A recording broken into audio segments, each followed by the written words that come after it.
Hello दोस्तों, आज की इस वीडियो में हम जानेंगे कंप्यूटर के संपूर्ण इतिहास के बारे में।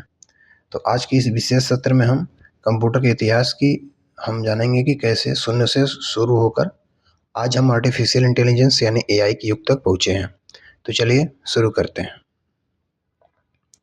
अध्याय 1 प्राचीन एवं यांत्रिक गणना यंत्र। सबसे पहले बात करते हैं कि अध्याय 1 की। इसमें हम उन प्राचीन और यांत्रिक यंत्रों के बारे में जानेंगे जिन्होंने कंप्यूटर की नींव रखी।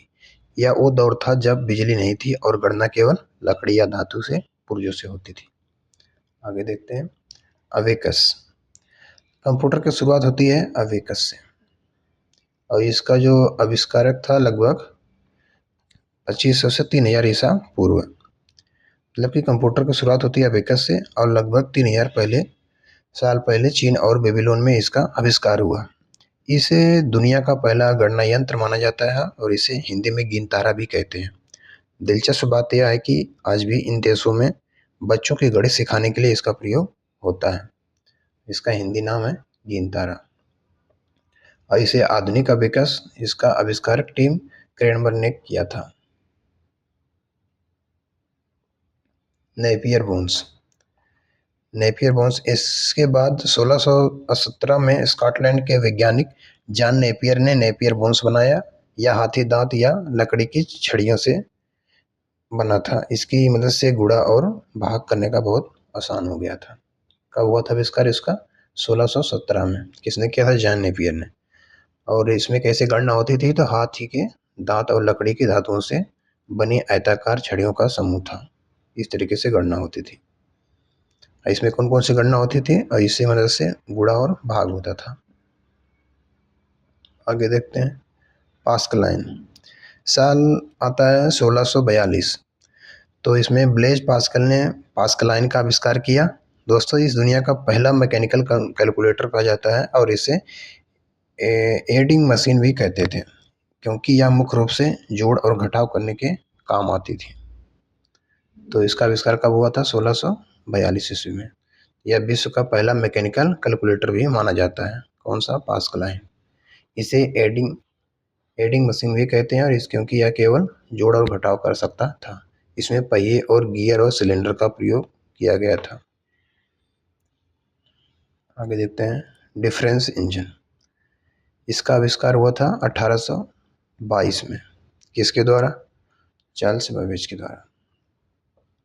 अब बात करते हैं कंप्यूटर के इतिहास के सबसे महत्वपूर्ण व्यक्ति की। Charles Babbage. 1822 में उन्होंने डिफरेंस इंजन बनाया और यह भाप से चलता था और दशमलव के 20 अंकों तक यह सटीक गणना कर सकता था। दशमलव के 20 अंकों तक। और इसकी सफलता में भविष्य के कंप्यूटर का मार्ग प्रस्तुत किया। Analytical engine. 1833 में चार्ल्स बेबेज ने एनालिटिकल इंजन का आविष्कार रखा और इसे मशीन की जिसमें आधुनिक कंप्यूटर का आधार बनाया था और इसी कारण चार्ल्स बेबेज को कंप्यूटर का जनक कहा जाता है। साथ ही लेडी एडा लवलेस ने इसमें कंप्यूटर का पहला प्रोग्राम लिखकर इतिहास रचा था। तो इसे विश्व का पहला मैकेनिकल कंप्यूटर माना जाता है और चार्ल्स बेबेज ने इसके आविष्कार के कारण कंप्यूटर का जनक कहा जाता है। किसके लिए? एनालिटिकल इंजन के लिए। कब शुरुआत हुई थी? 1833 में। और प्रोग्रामिंग इसमें किसने किया था? तो लेडी एडा लवलेस ने इसमें पहला अपना प्रोग्राम लिखा था। तो पहला भी पूछा जाता है कि पहला प्रोग्रामर कौन था? तो लेडी एडा लवलेस। अध्याय 2 आधुनिक कंप्यूटर का उदय। अध्याय 2 में हम यांत्रिक मशीनों से इलेक्ट्रॉनिक कंप्यूटर की तरफ बढ़ेंगे। यहाँ से कंप्यूटर का आकार बड़ा और कम करने की क्षमता तेज होने लगी थी। इसमें आधुनिक कंप्यूटर के उदय से। होलरिथ जनगणना टेबुलेटर। तो इसमें 1889 में हरमन होलरिथ ने जनगणना के लिए एक मशीन बनाई थी जिन्होंने पंच कार्ड का आविष्कार किया और जो डेटा स्टोर करने से काम आता था। इसकी कंपनी आगे चलकर प्रसिद्ध IBM कंपनी बनी। जो आज IBM कंपनी है विश्व की सबसे बड़ी कंप्यूटर निर्माता कंपनी में से एक है आज। और इसकी कंपनी 1924 में बदलकर IBM मतलब रख दिया गया था। पहले क्या था ये? पहले था, ये इन्होंने आविष्कार किया था हरमन होलिथ, और इसको स्टोर करने का पंचकार्ड का आविष्कार किया गया था। आगे देखते हैं एबीसी कंप्यूटर। तो इसके आविष्कार कौन थे? आविष्कारक जॉन विंसेंट। तो इन्होंने कब बनाया था? 1942 में। यह विश्व का पहला स्वचालित इलेक्ट्रिक डिजिटल कंप्यूटर था। कौन? एबीसी। और 1942 में जो जॉन विंसेंट एटनासॉफ ने एबीसी कंप्यूटर बनाया, यह दुनिया का पहला स्वचालित इलेक्ट्रॉनिक डिजिटल कंप्यूटर था। यहाँ से डिजिटल युग की वास्तविक आहट सुनाई देने लगी थी।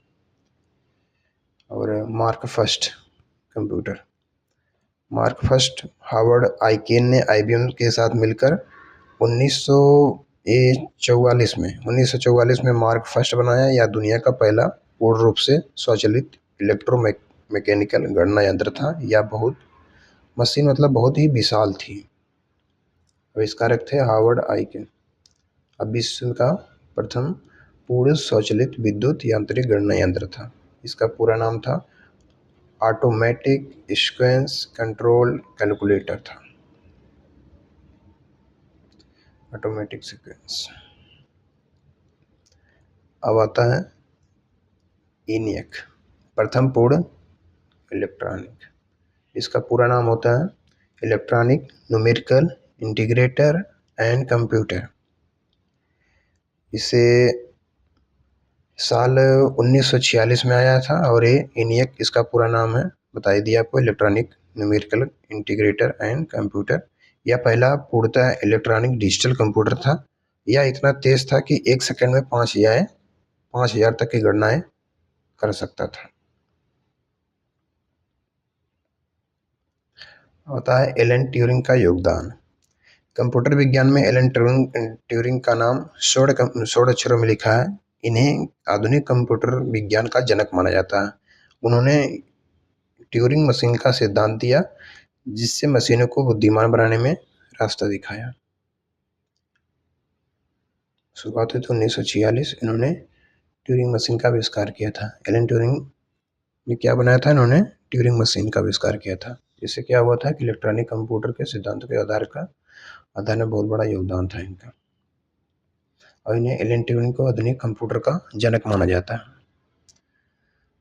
संग्रहित प्रोग्राम वाले कंप्यूटर।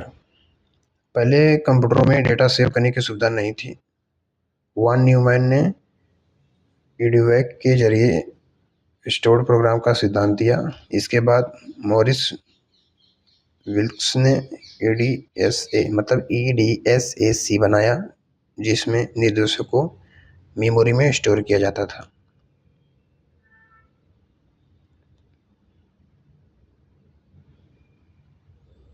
आगे देखते हैं प्रथम व्यवहारिक कंप्यूटर। तो 1954 में यूनिवैक आया था, जो पहला व्यवहारिक यानी कमर्शियल कंप्यूटर था। वहीं IBM 650 ने डेटा को डिजिटल कोड में बदलकर व्यवहारिक गणनाओं को आसान बना दिया था। देख सकते हैं इसमें ये पूछ लेता है कि कौन सा कंप्यूटर किस ईयर में आया था। देख सकते हैं यूनिवैक IBM 650 1953 में आया था। आगे जाते हैं। अब इसको रोक कर देख भी सकते हैं और पढ़ भी सकते हैं स्क्रीन पे क्या क्या चीज़ें लिखी हैं। और यहाँ से शुरू होता है अध्याय 3 कंप्यूटर की पीढ़ियाँ। यहाँ से शुरू करते हैं जनरेशन। और हम अब इसमें चर्चा करेंगे कंप्यूटर की पीढ़ियाँ, और हम देखेंगे कि कैसे कंप्यूटर वैक्यूम ट्यूब से शुरू होकर आज की छोटी सी चिप्स तक पहुँचे हैं। प्रथम पीढ़ी 1946 से 1955। ये कहीं कहीं आपको इंस्टीट्यूट में या किताबों में थोड़ा सा अलग अलग मिल सकता है। कहीं पर 45 मिलेगा, कहीं 46, कहीं 44। तो मोटा मोटा मान सकते हैं इसी के आसपास। जब भी आप ऑप्शन का चूज करेंगे एग्जाम में, तो एक सीक्वेंस याद रखेंगे तो इसमें ज़्यादा अंतर नहीं आता है। जो ऑप्शन रहते हैं उसमें थोड़ा दूर दूर का ईयर दिखाता है, ये थोड़ा सा ऊपर नीचे हो सकता है। तो पहली पीढ़ी 1946-1955 में वैक्यूम ट्यूब पर इस्तेमाल होता था। और ये कंप्यूटर बहुत बड़े थे और बहुत ही ज़्यादा गर्मी पैदा करते थे। और इसमें जो मशीन भाषा का प्रयोग होता था, इसमें देख सकते थे वैक्यूम ट्यूब का यूज हुआ था प्रथम पीढ़ी में। तो ये पूछ लेता है क्वेश्चन कि जो प्रथम पीढ़ी थी उसमें क्या यूज होता था, तो वैक्यूम ट्यूब की मदद से।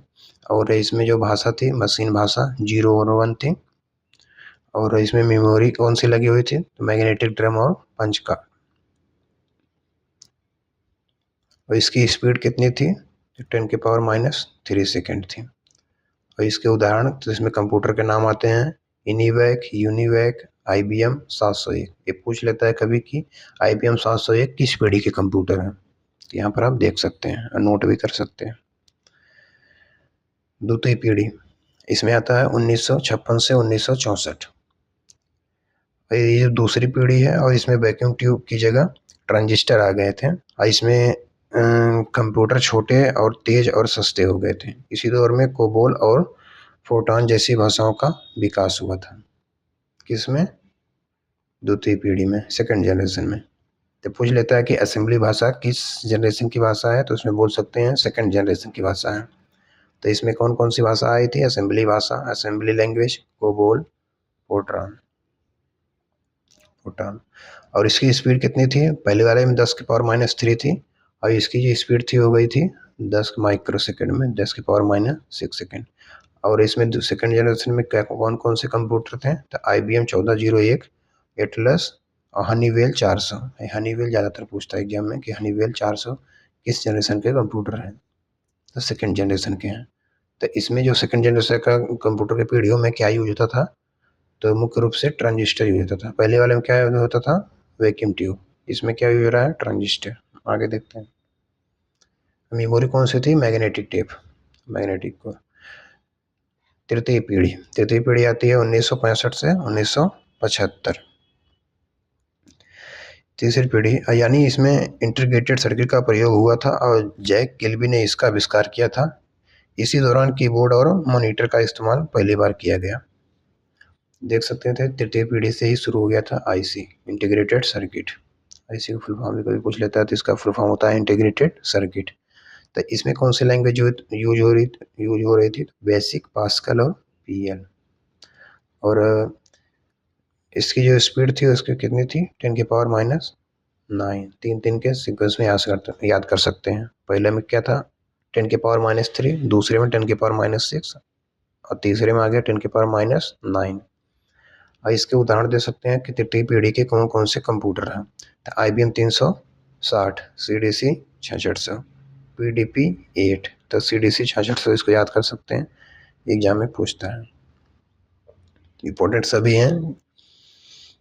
और चौथी पीढ़ी 1976 से 1990। और चौथी पीढ़ी में माइक्रो प्रोसेसर आ गया था और एक छोटी सी चिप पर लाखों ट्रांजिस्टर लगाए गए थे। और इसी समय पर्सनल कंप्यूटर और इंटरनेट जैसी क्रांतियां भी शुरू हो गई थी। इसमें देख सकते थे चौथी पीढ़ी से ही शुरू हो गया था micro processor, VLSI, LSI। VLSI का फुल फॉर्म होता है वेरी लार्ज। और इसमें भाषा जो यूज होती है C और C++। यहाँ से चौथी पीढ़ी शुरू हुई थी। इसमें जो लैंग्वेज यूज हो रही थी C और C++, SQL और डेटाबेस। विशेषता इससे क्या है, GUI, ग्राफिकल यूजर इंटरफेस और इंटरनेट का विकास। यहाँ पे गति इसकी क्या थी, 10⁻⁻12 सेकेंड थी। स्पीड यहाँ पर और बढ़ गई थी। इसके उदाहरण क्या क्या है, एप्पल सेकेंड। पूछता है कि एप्पल सेकेंड किस जनरेशन का, अक्रे फर्स्ट और पर्सनल कंप्यूटर। तो देख सकते हैं एग्जाम्पल कि चौथी पीढ़ी के कौन कौन से कंप्यूटर हैं, क्या नाम है उनके। और VLSI का फुल फॉर्म होता है वेरी लार्ज स्केल इंटीग्रेशन। अब पांचवी पीढ़ी देखते हैं 1990 से अब तक। तो पांचवी पीढ़ी 1990 से आज तक जारी है। अब हम आर्टिफिशियल इंटेलिजेंस और सुपर कंप्यूटर के दौर में हैं। लैपटॉप, स्मार्टफोन, रोबोटिक्स इसी पीढ़ी के देन है। तो इसमें क्या यूज होने लगा, ultra large scale integration, micro processor और AI, आर्टिफिशियल इंटेलिजेंस। इसकी जो लैंग्वेज थी पांचवी पीढ़ी में, तो इसमें लैंग्वेज कौन सी यूज हो रही है, जावा, पाइथन, C#, कोटलिन। देख सकते हैं इसमें और भी पांचवी पीढ़ी के कौन कौन से computer, laptop, notebook, super computer, परम सुपर कंप्यूटर, एक परम नाम दिया गया इसमें। आगे देखते हैं अध्याय 4, भारत में कंप्यूटर का गौरवमयी इतिहास। तो भारत में कंप्यूटर को शुरुआत करते हैं, इसके बारे में थोड़ा जानते हैं। तो भारत में कंप्यूटर का सफर 1952 में शुरू हुआ था और पहला एनालॉग कंप्यूटर ISI कोलकाता में लगाया गया। फिर 1956 में समय आया तो 1956 में भारत का पहला इलेक्ट्रॉनिक कंप्यूटर भी इसी संस्थान में लगा। यहाँ पर देख सकते हैं कि भारत का कंप्यूटर युग की शुरुआत 1952 में भारत का पहला एनालॉग कंप्यूटर भारतीय सांख्यिकी संस्थान ISI कोलकाता में लगाया गया था। कौन सा कंप्यूटर? Analogue computer. कब? 1952 में। प्रथम इलेक्ट्रॉनिक कंप्यूटर भी ISI कोलकाता में 1956 में लगा। देख सकते हैं सारा स्क्रीन पर सब कुछ लिखा हुआ है। भारतीय कंप्यूटर के जनक, तो आपने जान लिया कि वर्ल्ड में कौन है। आपने भारत में भी जान लीजिए कि रंगास्वामी नरसिम्हन को भारत में सुपर कंप्यूटर का जनक माना जाता है। प्रोफेसर रंगास्वामी नरसिम्हन को भारत में सुपर कंप्यूटर का जनक माना जाता है। उन्होंने टाटा इंस्टीट्यूट TIFR में पहले भारतीय डिजिटल कंप्यूटर प्रोजेक्ट का नेतृत्व किया था। देख सकते हैं उन्होंने भारत में संतान विकास में नींव रखी थी। कौन?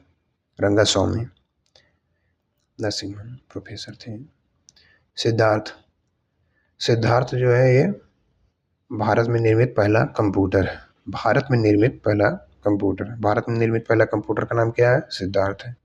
इसे ECIL द्वारा बनाया गया और 1984 में इसे बेंगलुरु के प्रधान डाकघर में स्थापित किया गया। यह भारत की आत्मनिर्भरता की पहली जीत थी। देख सकते हैं कब लगाया गया था? 1984 में। निर्मित प्रथम कंप्यूटर क्या नाम था? सिद्धार्थ। कहाँ लगाया गया था? बेंगलुरु में।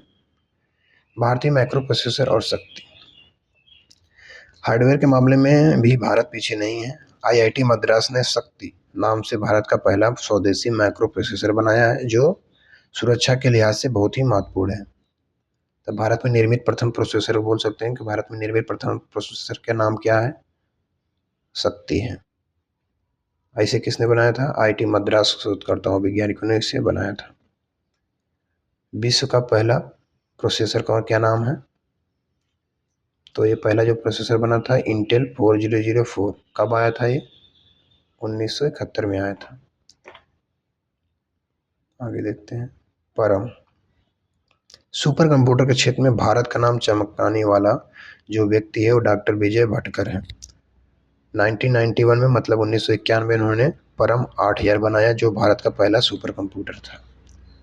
तो इसको नोट कर सकते हैं कि भारत का पहला सुपर कंप्यूटर, ऑप्शन आते ही टिक कर देंगे, परम 8000। कब आया था ये? 1991 में। CDEC पुणे द्वारा विकसित किया गया। तो भारत में सुपर कंप्यूटर के जनक किसे कहा जाता है? विजय भटकर पांडुरंग सुपर कंप्यूटर के ये जनक माना जाता है इनको भारत में। कौन सा बनाया था? परम 8000 को। कहाँ पर स्थापित किया गया था? पुणे की वेधशाला में।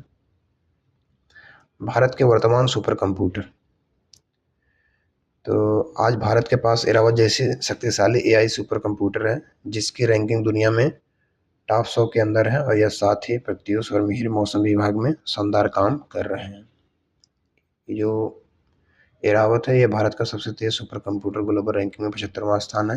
ये रैंकिंग साल दर साल बदलती रहती है। तो और जो प्रत्यूष है ये भारत का पहला मल्टी पेटाफ्लॉप सुपर कंप्यूटर है। मल्टी पेटाफ्लॉप ये भी एक सुपर कंप्यूटर है। पूछ लेता 4 ऑप्शन देके क्या इसमें कोई सुपर कंप्यूटर है, तो अब नाम देखे रहेंगे तो आराम से टिक कर लेंगे। एरावत, प्रत्यूष, मिहिर। मध्यम अवधि के मौसम पूर्वानुमान के लिए यूज होता है मिहिर। और इसके अन्य नाम भी हैं सुपर कंप्यूटर के जो अलग अलग कंपनियों ने बनाया है। परम सिद्धि AI, परम शक्ति, परम विजय। अध्याय 5, अध्याय 5 में देखेंगे कंप्यूटर के मुख्य भाग एवं हार्डवेयर। अध्याय 5 में हम कंप्यूटर के उन हिस्सों को समझेंगे जिन्हें हम रोजाना देखते हैं, छूते हैं, यानी हार्डवेयर। आगे देखते हैं। CPU, कंप्यूटर का दिमाग। पूछ लेता है कंप्यूटर का दिमाग किसे कहते हैं? तो CPU को। तो CPU को कंप्यूटर का मस्तिष्क कहा जाता है। यह सभी निर्देशों को प्रोसेस करता है। आज बाजार में इंटेल और AMD के प्रोसेसर सबसे ज़्यादा लोकप्रिय हैं। तो पूरा नाम होता है सेंट्रल प्रोसेसिंग यूनिट। ऐसे कंप्यूटर का मस्तिष्क, ब्रेन और दिल, हार्ट दोनों कहा जाता है। पूछ लेता है हार्ट किसे कहते हैं, ब्रेन किसे कहते हैं कंप्यूटर का, तो दोनों का नाम ही है सीपीयू। सीपीयू मदरबोर्ड के सर्किट बोर्ड से जुड़ा होता है। जो सीपीयू होता है, मदरबोर्ड जो होता है हमारे कंप्यूटर में, उससे क्या होता है, जुड़ा होता है। प्रोसेसर के क्षेत्र में इंटेल कंपनी का सर्वाधिक वर्चस्व है। तो सबसे ज़्यादा प्रोसेसर कौन ज़्यादा बनाती है, तो इंटेल। सबसे ज़्यादा लोकप्रिय किसके हैं, तो इंटेल के ही हैं। और महंगे की बात भी कर सकते हैं। सीपीयू की आंतरिक संरचना, तो सीपीयू के अंदर 3 मुख्य यूनिट होती हैं। ईएलयू गणना के लिए होती है, और सीयू नियंत्रण के लिए होती है, और एमयू डेटा को स्थायी रूप में तौर पर रखने के लिए होती है।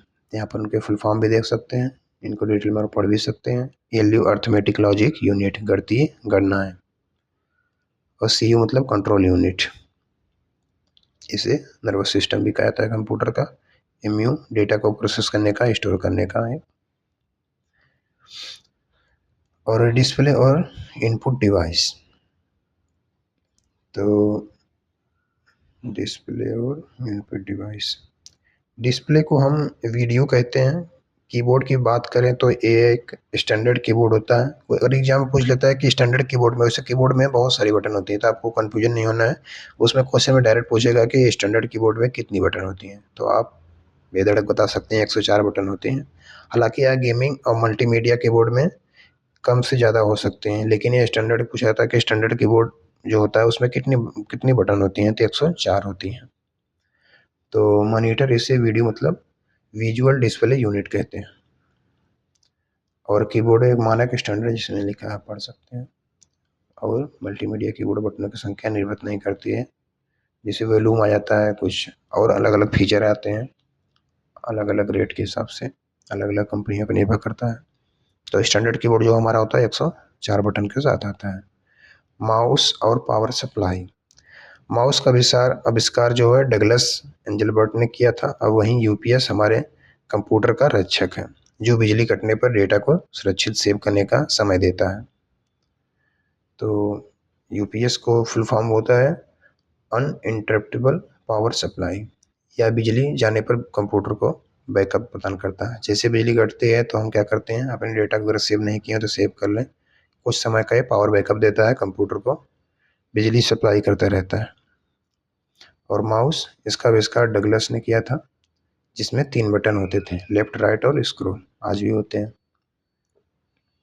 अध्याय आते हैं 6 में।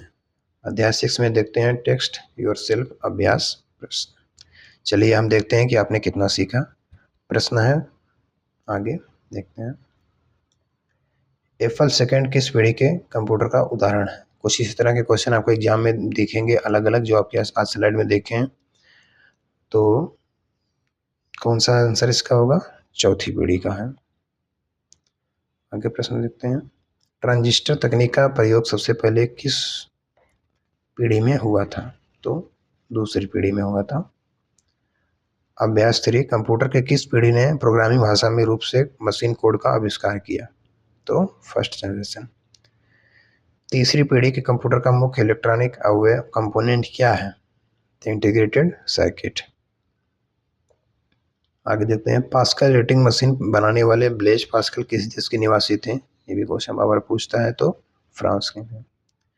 भारतीय सुपर कंप्यूटर का जनक कौन कहलाता है, तो विजय भटकर पांडुरंग थे। और अभ्यास से प्रश्न, भारत का पहला कंप्यूटर कहाँ स्थापित किया गया था, तो कोलकाता में। किस संस्थान में, आईएसआई, भारतीय सांख्यिकी संस्थान में। परम 8000 सुपर कंप्यूटर किस वर्ष जारी किया गया था, तो 1991 में। प्रश्न नंबर 9, प्रथम डिजिटल इलेक्ट्रॉनिक कंप्यूटर के संबंध में एडीसी का पूर्ण रूप क्या है, तो आप देख सकते हैं। इसमें कभी कभी कन्फ्यूजन हो जाता है, तो आप देख के सही आंसर टिक कर सकते हैं।